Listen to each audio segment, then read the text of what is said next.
qualified mortgage, then you have sort of a safe harbor from this rule, and they're deciding what a qualified mortgage is going to be. Obviously, it'll be some kind of product that's very straightforward, and the Consumer Finance Protection Bureau feels consumers should be able to understand without needing other protections.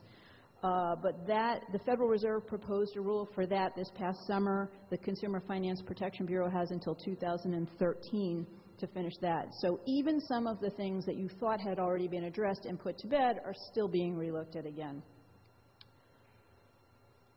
We also have, like I said, the GSE reform, and this is just a list of some of the things. How many people think Fannie Mae and Freddie Mac should be eliminated? A couple people. Okay. That's an opinion that really counts. They better watch out. There's a lot of discussion over, and I'm sure you have heard in the news, the government basically implicitly guaranteed these loans, meaning, it wasn't exactly in a guarantee, it wasn't on the table, we didn't necessarily get compensated for it, but everyone assumed the government would back these loans, and they did. And so there's discussion over whether we should just make it very explicit that there's no government guarantee, whether we should make it very explicit that there is one and here's what you pay for it. This also is an issue, what's going to happen with Fannie Mae and Freddie Mac, that is just divided right along party lines. So we'll have to watch and see. As practitioners, that will obviously have an impact on how many people can get loans and how people can qualify and how we can actually do real estate transactions. But since these guys were put into conservatorship in September of 2008, they have a target on their back, so something will happen. The big issue with that guarantees is that the Republicans are saying if we don't change something, it will add $30 trillion to our deficit within the next 10 years, so we need to change something.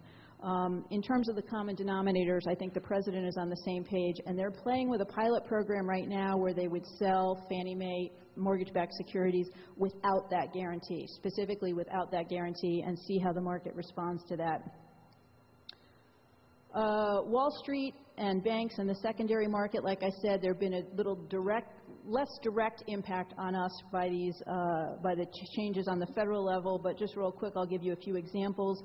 There's been the qualified residential mortgage, which requires mortgage originators, before they securitize, to retain a 5% stake in the loans that they're selling as bonds so that they still have some skin in the game. There's a lot of discussion on how you're going to define what a qualified residential mortgage is, because if it's a qualified residential mortgage, they'll be exempted from that requirement, meaning they can sort of just dump all of the mortgage securities on the secondary market. The Volcker rule is also another rule that's been impacted by banks, because that's basically prohibiting banks from what we call proprietary trading.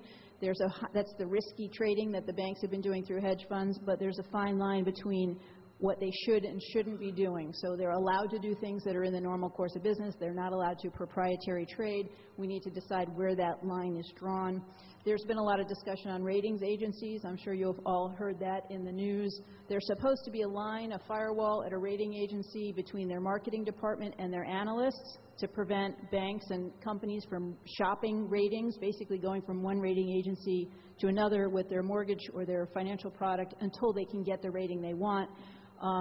They're back to old business again, doing the exact same thing. Al Franken actually proposed an amendment to the Dodd-Frank Act that would prevent that. I'm sure the discussion on that is not finished. Lastly, on the enforcement level, and by enforcement on the federal level, I mean the lawsuits, the investigations, the fines. Again, hopefully not a direct impact on you, because if you're being investigated or fined or sued, that's not a good thing. But the robo-signer issue obviously has resulted in a lot of lawsuits. The Federal Housing Finance Authority last month sued several lenders for mortgage-backed securities they had sold to the GSEs. They filed those suits last month because Congress in 2008 imposed a statute of limitations for suing on those, so they really had to. Unfortunately, the timing isn't great because we're still in the middle of this, and it kind of throws things in a tumble again. But does anyone represent banks in FDIC issues? Not really. We have obviously a lot of FDIC lawsuits. Supposedly half the banks that have been taken over by the FDIC will see litigation, similar to the litigation that we saw during the RTC time. So there's going to be a lot of sort of federal policy reflected in that. And then one other thing that I just wanted to mention is we see the federal reform in terms of tax policies, too. The mortgage interest deduction is up for grabs still. They're discussing whether to eliminate that or rein it back in. Also, a lot of discussion on waiving capital gains for real estate investors in order to encourage investment. And there are actually two bills pending that I'm really unhappy with. One of them is called the Hardship Outlays to Protect Mortgage Equity Act. It's HOME. Isn't that cute? It's called the HOME Act. And this proposal would allow older folks who are behind on their mortgage to pull on their 401k and retirement funds to bring their mortgage up to speed or pay down the equity. So basically use your retirement funds to avoid foreclosure. How many think that's a good idea? I'm not really thrilled about that. And that kind of goes back to the beginning of our conversation, because what are they going to use for retirement money then? And, you know, the answer to that is our kids are going to subsidize their retirement, because if they don't have anything saved, you know, it's all going to be government money. That goes to the bigger perspective, which is really the middle class. And we were reading an article, I think, on the front of USA Today. There's another article on the middle class. 75% of their wealth came from their homes. Obviously, we're all familiar with the term, the growing wealth gap. But the latest figures came out last week, and suburban poverty is up 53%. Suburban means where most of us live. It's not an inner city problem anymore. So we need to think of that in terms of the legacy, again, that we want to leave for our kids. At his Twitter town hall this past summer, I don't know how many of you all followed that, but President Obama had a couple of comments. If you read those, most of them go to the idea that he agrees that the federal triage programs have not worked so far, except on a sort of disturbingly level. He says that probably the federal programs will not be able to work. So it's going to be a combination of a lot of things.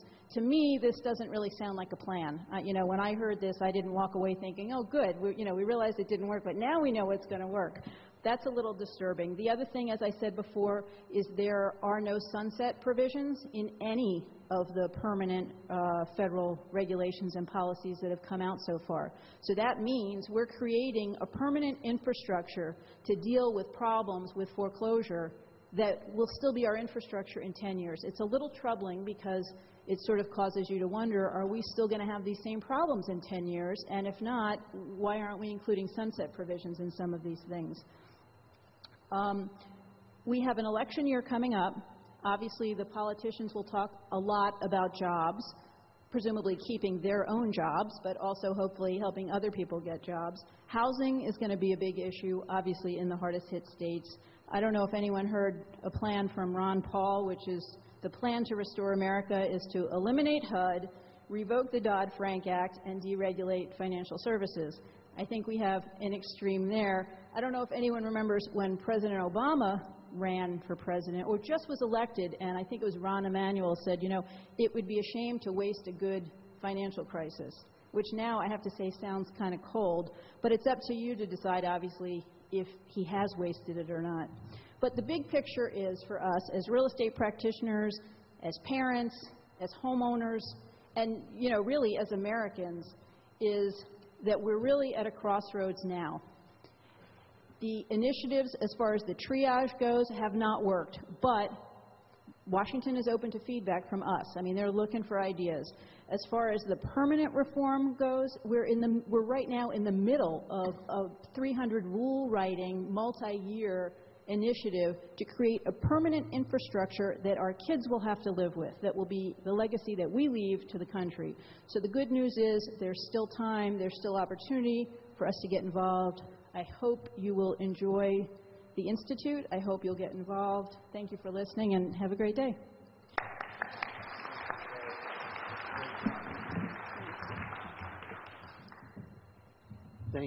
Thank you, Shari, albeit somewhat sobering, but very realistic and thorough review of what unfortunately seems to be very many stopgap and temporary measures and programs towards something that needs permanent solutions.